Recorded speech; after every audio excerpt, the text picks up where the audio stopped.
Hello, everybody. I thought I would offer up just a little food for thought today.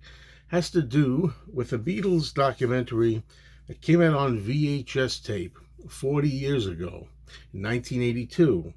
And at the time, it was really, really great and essential and something every Beatle fan had to have in their collection. And I'm talking about the documentary called The Compleat Beatles. Some people may know it, some people may never have heard of it or never seen it. Videotape that came out had a lot of footage of the Beatles, stuff you don't usually see all the time. This became the precursor, I guess, to the much better, in my opinion, 1995 Beatles anthology. To me, the Beatles anthology now is definitely the way to go. It's definitely the last word, really. First word, maybe. At this point, we don't know if it's the last, but the official word of the Beatles story as told by the Beatles. But the main thing, not even the fact that the Beatles themselves talk about it in the Beatles anthology, the main thing about anthology is that it's the Beatles with a lot of rare footage. You're not going to see as much great footage in this. You didn't see as much great footage in this as you do in the anthology. But the thing about the Compleat Beatles is I think these days people are overpraising it, overrating it. I never really made a video properly reviewing it. It's been a long time since I've seen it.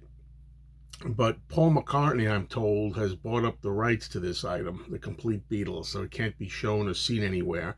So Paul has control of it. You don't get to see the Compleat Beatles, and it was clever the way they spelled complete, by the way, with an L-E-A-T.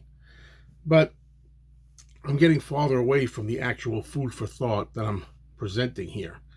Before I do get to the food for thought, I'll just say the thing I did like about the Compleat Beatles, and which is still pretty interesting and worth having today, is there are interviews with people associated with the Beatles besides just John, Paul, George, and Ringo. You had interviews with people like George Martin, Alan Williams, Bill Harry, Tony Sheridan, Billy J. Kramer. I mean, there were other people in here, other talking heads that made it interesting. But in between the talking heads, in my opinion, there was just a lot of dullness. There's a lot of dead air in the Compleat Beatles.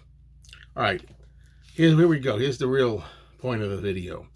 Okay, the Compleat Beatles was narrated by Malcolm McDowell. And I got to say, Malcolm McDowell was an inspired choice, and he did a great job at the narration. I think he was perfect. However, there's one line that stands out to me to this day in the Compleat Beatles. It's the first time I ever heard this referenced. It's the first time and only time up to then. But ever since then, it seems like this has taken on an urban legend. Okay, and this has to be debunked, in my opinion. All right, in the Beatles documentary, The Compleat Beatles, it's scripted. That's Malcolm McDowell, when he gets up to the album Beatles for Sale, he shows the Beatles for Sale album, and he says something like, and this is paraphrasing from my memory, it's been many decades since I've seen it.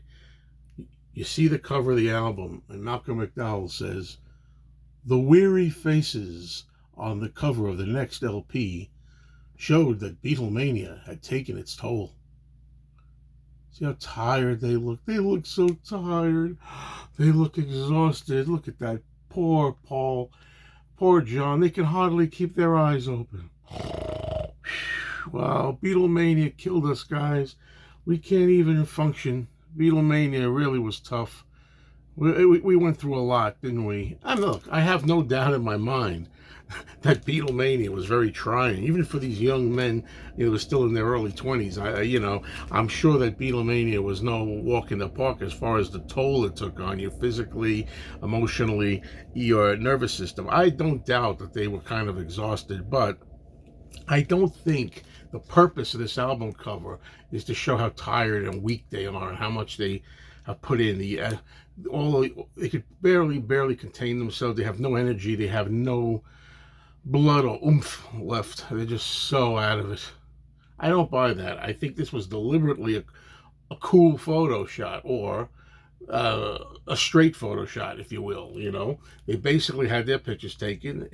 There's more than one photo from this session. You can see a lot of photos, including the back cover, which This is a German copy of the album. The German copy does not have the back cover. I should have should have showed the UK, but on the back they're sitting there in the leaves, you know, piles of leaves, and again they look like poor Ringo's in the corner like, oh, oh. The thing is, I don't believe they took this because they're tired. I don't believe the goal was to show that they were tired, and I don't believe the actual truth was that they were so exhausted they couldn't even smile. They could have smiled if they wanted to. Now, for evidence, I'm going to go with the second album. And again, this is not the UK. This is a Canadian version, just to have fun with it. This was a Canadian version using the picture, you know the picture, with the Beatles. Beatlemania with the Beatles. And this is the early stages of Beatlemania, right? When they still had pep, and they still had energy, and they still were full of life and vim and vigor. The Beatles, they weren't yet tired with the weary faces. Yet on this cover, they look serious. But they look kind of tired here. John has a slight little grin, perhaps.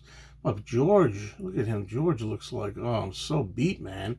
I'm exhausted. And, you know, Paul and Ringo, they look, look, folks, this, you know, Beatles for Sale was nothing new. I mean, you know, people do this, you know, they make covers where they just try to look straight-faced sometimes. I don't know if you'd say cool, serious. Look at the Rolling Stones. Look at some of their covers from the early days. Look at High Tide and Green Grass, the Rolling Stones. They're all. So don't give me the stuff that the Beatles are really tired. And the thing is, this has been echoed ever since.